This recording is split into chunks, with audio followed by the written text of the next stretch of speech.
Fever వస్తుంది. Okay. అది ఏంటి మోస్ట్లీ ఎప్పుడు అంటే ఈవినింగ్ టైం. ఈవినింగ్ టైం కొంతమంది ఈవినింగ్స్లో ఫీవర్ వస్తుందా? ఈవినింగ్ టైమ్స్లో ఫీవర్ ఎక్కువ వస్తుంది ఈ టీబీ ఉన్న పేషెంట్స్లో. ఓకే. నెక్స్ట్ కాఫ్ పర్సిస్టెంట్గా ఉండడం, ఇంకొకటి వెయిట్ లాస్. ఈ టీబీ ఉన్న పేషెంట్స్లో ఏంటంటే వెయిట్ లాస్ ఎక్కువ ఉంటుంది, బక్కగా ఉండడం వల్ల బాగా వెయిట్ లాస్ ఎక్కువ అవుతారు. ఓకే. ఇంకొకటి ఏంటంటే ఆకలేకపోవడం. సో ఈ quite common symptoms. Okay. So first ఏంటంటే మీరు అసలు ఏ టైప్ ఆఫ్ కాఫ్ ఏంటనేది రూల్ అవుట్ చేసుకోవాలి. టీబీయా లేదంటే ఫస్ట్ అన్ని టెస్టులు చేయించుకొని. సో వీటన్నిటికీ క్వైట్ కామన్ ఏంటంటే ఒక స్ఫూటం ఎగ్జామినేషన్. ఒక స్ఫూటం ఇస్తే మీకు దాన్ని కల్చర్ చేస్తారు.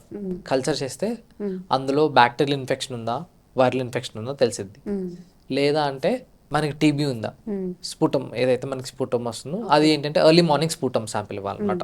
మార్నింగ్ సో తినక ముందు. సలైవానా స్ఫూటం? స్ఫూటం ఎందుకంటే స్ఫూటం అంటే దగ్గు వచ్చినప్పుడు, సలైవా కాదు, కఫం ఓకే. ఏదైతే వస్తుందో స్ఫూటం, సలైవా కాదు.